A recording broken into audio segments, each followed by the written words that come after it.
preseason matters, maybe not to us all the way, but to the players that's trying to make the team. When it goes from 90 to 53, I mean, it matters to those players, right? And with it being right now the final week of preseason, it's all about making a 53-man roster. So you're going to have guys that goes out there and play hard. You definitely going to have guys that's competing for positioning on the depth chart, making a team, like everything you can think of in that regard. That's what's happening. But also, it definitely matters all the way around if you are, being accused of rape. And it matters that the team do something responsible about it, which they did. I'm talking about Matt Araiza, the former Buffalo Bills punter at this time. If you've been under a rock, 2 days ago or 3 days ago, just a couple days ago basically, a civil lawsuit was filed alleging him and two of his former San Diego State teammates of gang raping a minor.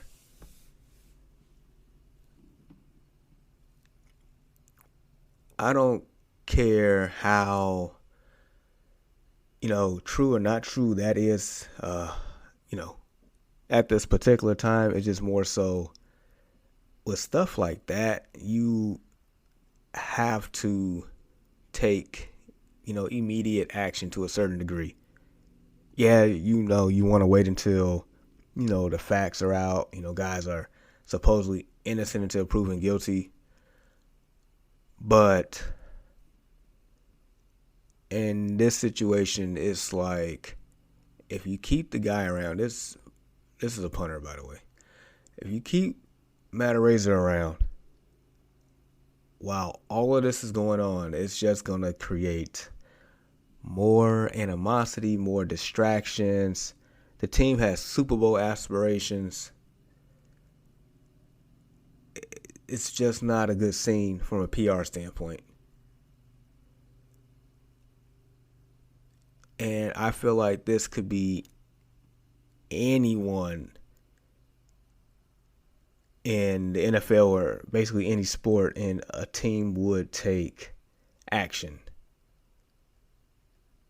Maybe if it was, Josh Allen, maybe not an immediate release or in that regard, but probably like suspended indefinitely by the team or something like that. Basically, making sure the player is not around anywhere near the team. So they or the case itself wouldn't be a distraction. Because this is serious. This is very serious. I know Deshaun Watson had his allegations with the happy endings and stuff like that. But this here is a completely different level. It's not even close. My gosh. So, as good of a punter that he was, I think they was calling him the punt god or whatever you want to call it. He had definitely a boot for the football. The Bills did the right thing by letting him go, releasing him, by keeping him far away from the team as much as possible, and at least until this whole situation is resolved. Because that's not something you play around with by any means. Yeah, so I guess other than that, preseason, like I said, it matters to certain players. For me, as a Bears fan, with my team not having much expectations this year, I am actually, a little optimistic. I'm not about to be like Cowboys fans and saying we're going to the Super Bowl, we're going to win the Super Bowl. No, we're not doing that. I'm not doing that. But from a schematic standpoint, from a play calling standpoint, from an execution standpoint, my team actually looks pretty good from that standpoint. Justin Fields finally has a head coach and an offense and management that actually believes in him and believes in his skill set and actually tailor things to his skill set.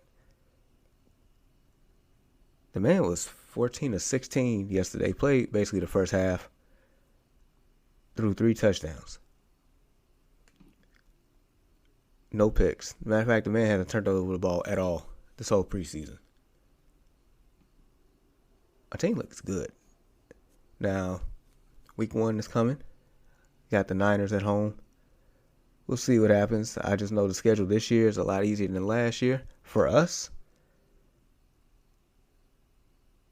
So I'm based on what I'm seeing, I might roll the dice and take the over on a DraftKings Sportsbook or something like that. I think I just might.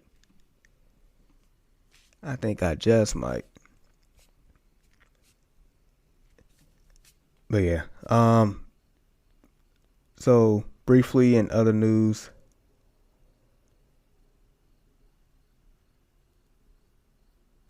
so NBA's matter of fact, this current number 2 overall pick in the NBA draft, Chet Holmgren, not sure if you're aware, but he's out for the season with a foot injury. And that's a tough blow. He is a game changer. I actually look forward to him, Josh Giddey, Sean Gilgeous-Alexander, just the young group of guys they have in Oklahoma City, just seeing what kind of impact he can have with that team and see the growth of that. And we got to wait a whole nother year for that. Magic's Gary Harris has a torn left meniscus. I mean, that's a tough blow. Danilo Gallinari, newly Boston Celtic, hurt his knee yesterday in a FIBA game. Just a lot of injuries going on here. Man. But all in all, we are at the end of August. NFL season's about to start. Baseball is really about to ramp up, as in it's about to be the final month with playoff pushes, wild card races, division titles. All the actual exciting things about baseball is about to get here. NBA's not too far from that whatsoever. Training camp will be here right before you know it. And at this point, as far as training camp for the NBA, there's only 2 things out there, 2 headlines that I wonder what's going to happen with. For starters, Kevin Durant in Brooklyn. Now, Kevin Durant, has agreed to return, running back. I get that. But the dynamic of the head coach, Sean Marks, and the head coach, Steve Nash. My gosh, I'm on one today. But between Steve Nash and the GM, Sean Marks, between Kevin Durant wanting them fired, like, you just can't come back and be like, everything's cool. Like, that has to be squashed before training camp, in my opinion, on that one. So that's one thing I'm just curious about. The other is actually Donovan Mitchell from the Utah Jazz. Because I'm starting to have a strong suspicion that he will get traded before training camp starts. And I'm starting to believe that he indeed will end up as a New York Knick. Because they're the only team willing to give up a plethora of draft picks for him. because that's what Danny Ainge does. Danny Ainge is a magician. Danny Ainge, I've never seen anybody get more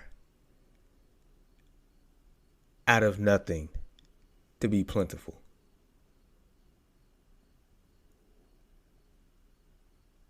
Like if Danny Ainge was calling, I would not pick up the phone because you already know what he's on. But yet, you have teams like Minnesota who's willing to get, robbed by him. Teams like Philadelphia that's willing to get robbed by him in the past. But hey, to each his own. Some people just got to learn. But yeah, we are in a really good time of the year for when sports starts to ramp up. I'm starting to, get a little sad that summer's coming to an end, but that just means we're about to be taken care of in the sports world, and I'm okay with that. I am. All right, so continue to rock with your boy right here on the No Offense Radio and the No Offense Network. Follow your boy on social media at JGoodWithSports, Facebook, Instagram, TikTok, Twitter. Check me out on my podcast, the Early Morning Sports Talk Podcast, live on Saturday morning on Facebook with my bros Brandon and Ian. Check me out on Destination Fantasy Podcast with my bros Deshaun and Walt. We're going to get it going. You all have a great one. Stay strong. Peace.